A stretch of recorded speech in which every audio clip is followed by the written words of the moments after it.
Clouds look dark because they are thicker and denser than normal clouds of a day of mild weather.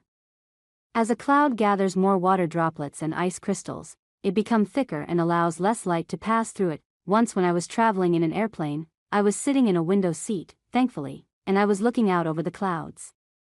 They were white and fluffy, as expected, but when the plane landed and I looked up again, the clouds were gray and ominous. I amused myself by imagining that the clouds were going through a mood swing. Seriously though, why would this sort of color shifting occur? To answer that, we need to start with how clouds are formed. Clouds are formed by the condensation of water vapor, which is actually packed into air all around us. When air near the ground warms up, it rises, taking the water vapor along with it.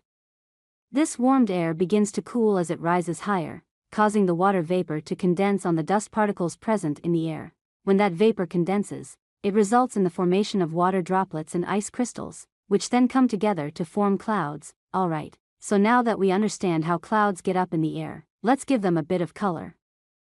The tiny water droplets and ice crystals that make up clouds are ideal for scattering all the colors of light, unlike the small molecules in the air that scatter blue light, causing us to see the sky as blue.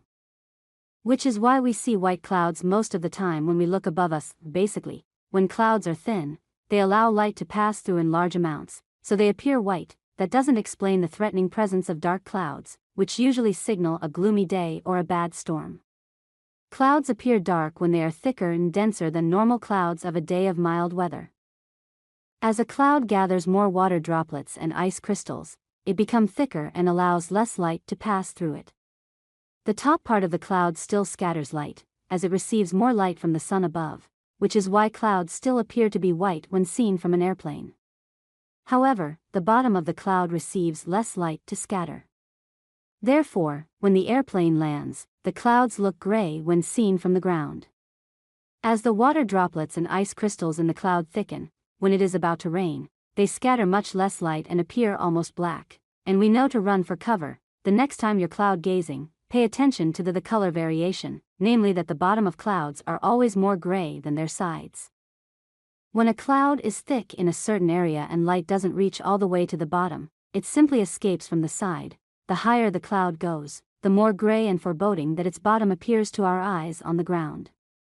However, there are a few other reasons why we see dark clouds from time to time. A cloud can also appear dark when there is another cloud overshadowing it.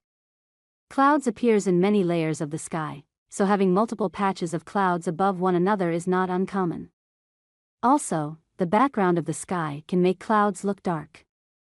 For example, a cloud will look much darker when it's surrounded by a bright sky, as well as lighter when surrounded by a dark sky. Have you ever experienced those eerie days when it feels like evening, despite it actually being the middle of the afternoon, or even the morning? That happens when our bold and powerful sun is hidden behind the clouds. Once the clouds clear away, or are burned off, sunlight breaks through and we're back to sweating and glowing in the afternoon heat. Although the idea of clouds having mood swings is amusing, to say the least, as with most things, there is a legitimate scientific explanation for this peculiar phenomenon. Feel free to leave a comment below. Thank you for following. Don't forget to subscribe to the channel to stay updated with hot news every day.